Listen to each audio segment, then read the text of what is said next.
Computer.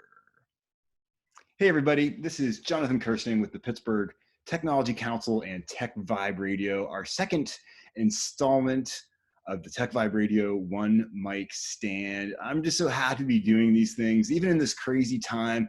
I like being able to kick back with our member companies and just talk a little business about what's going on, how they're navigating the craziness, how they're finding solutions to it, and more importantly, how they're helping others during this whole thing. And today I'm talking to Jeff Durosko. Jeff, thank you so much for hanging out with me today. You've got some great insight when it comes to communications of all types, especially crisis communications, which obviously is near and dear to us all right now. So thanks for hanging out with us today.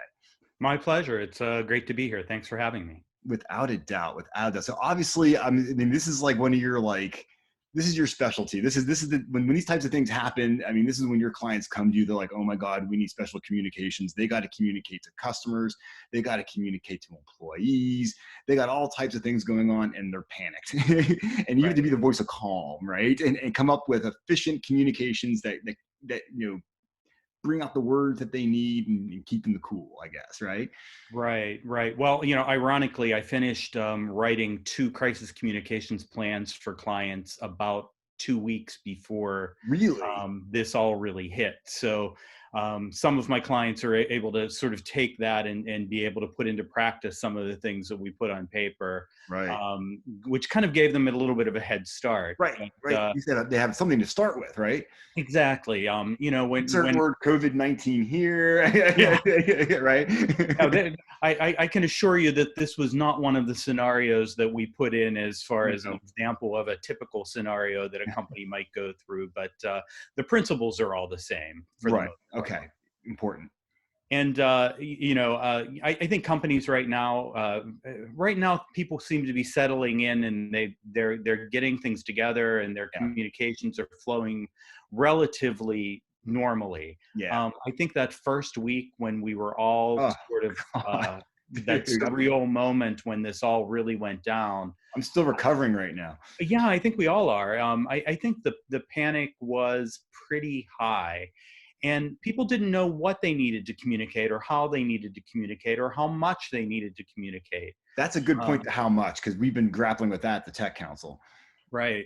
And the bottom line is, in any situation like this, is tell the truth. That's what everything always comes down to. Any company that would go out there and say, how do I quote unquote spin this? I don't like that word spin, because it is a negative connotation, and it doesn't make any sense, and it doesn't match what my professional abilities are. Right. So the first word I always say is tell the truth. That's awesome. You've got to be honest with people. You've got to be upfront with people.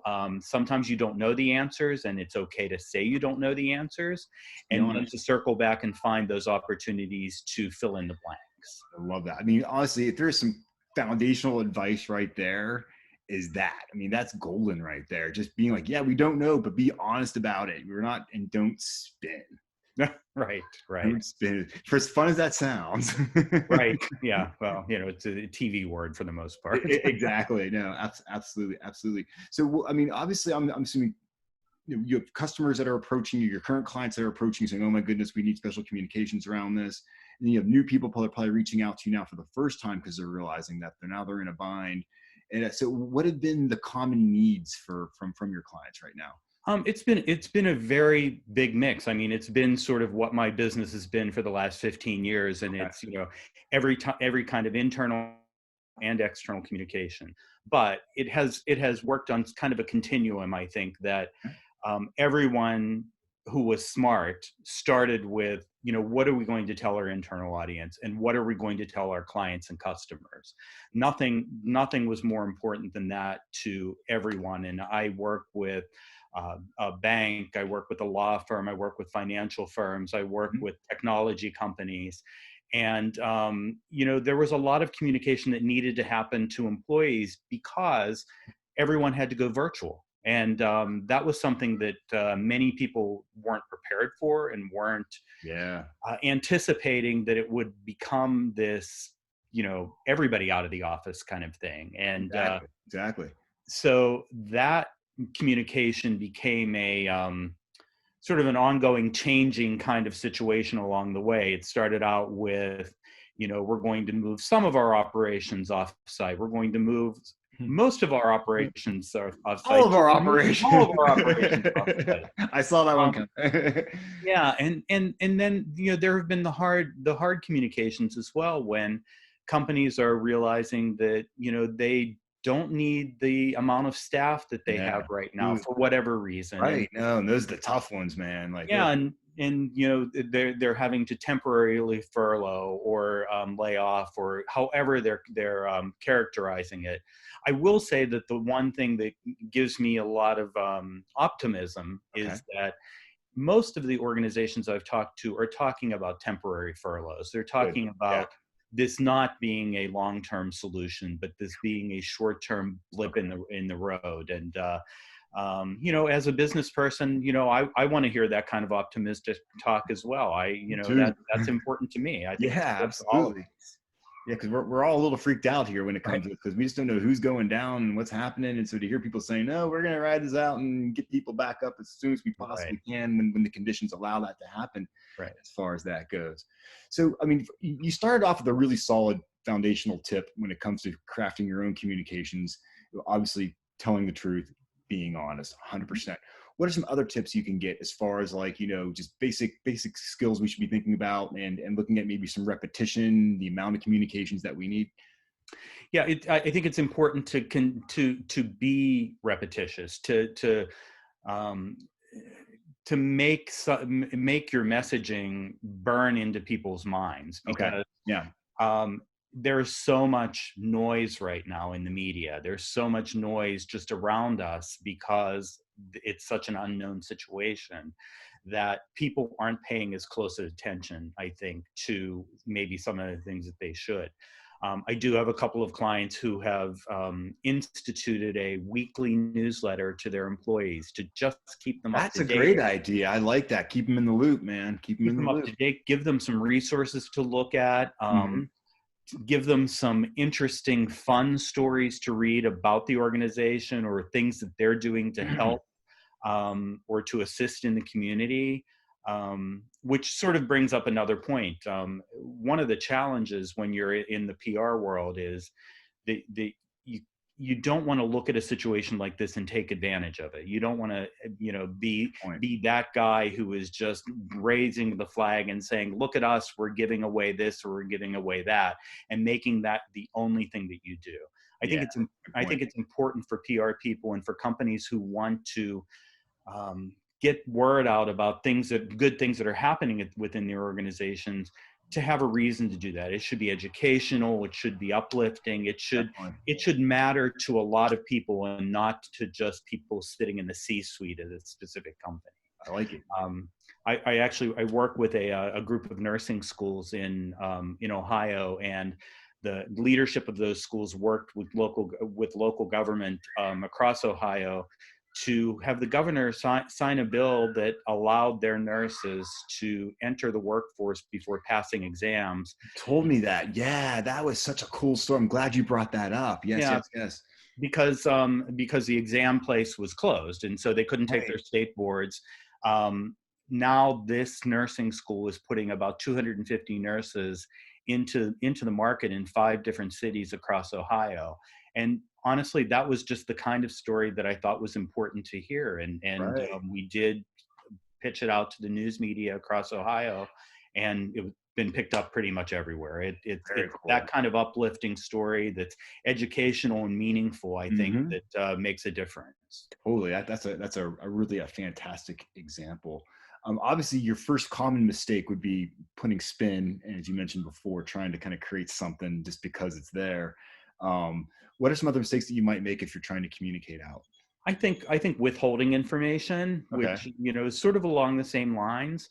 If for example, that your offices are going to be closed at least through April 30th, you don't, because of the state government issuance, you don't go out and say, we're going to monitor this on a daily basis and see what we can do.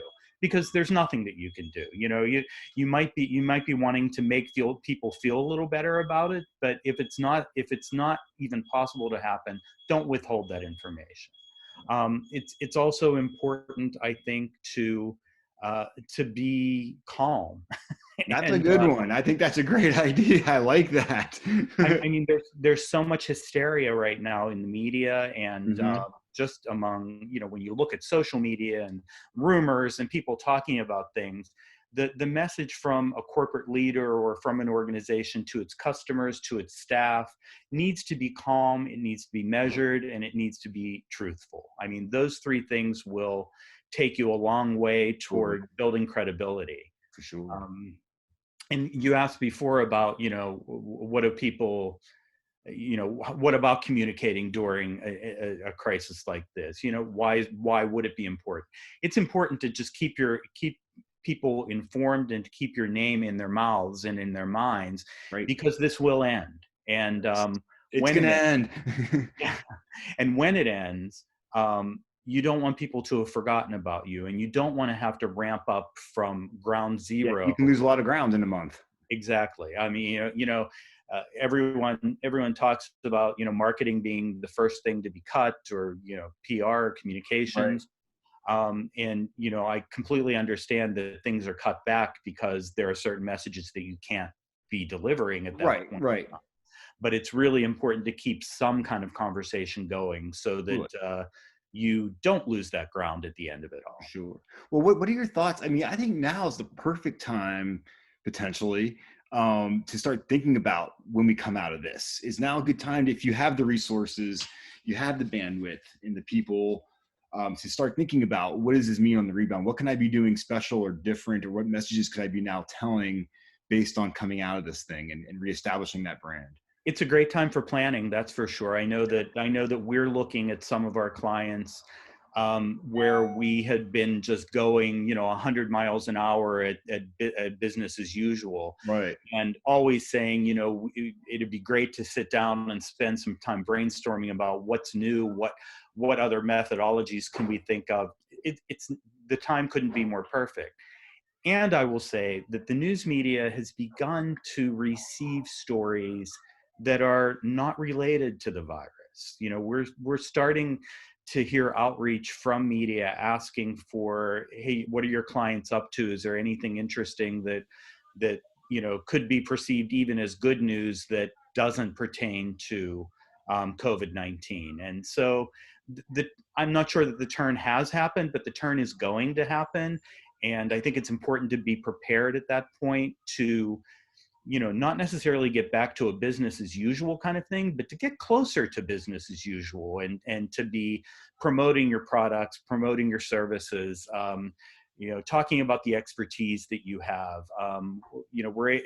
We're lucky enough that we have clients across a number of different realms who have specialization that speaks to what's happening in the world right now, whether it's legally focused, financially focused, technology focused. We work with a social media uh, analytics company that is monitoring everything about COVID around the world, and that information is really valuable to everyone to know what people are talking about, and it also gives some insight into what people around the world are saying about the United States, about companies here, and about individuals as well.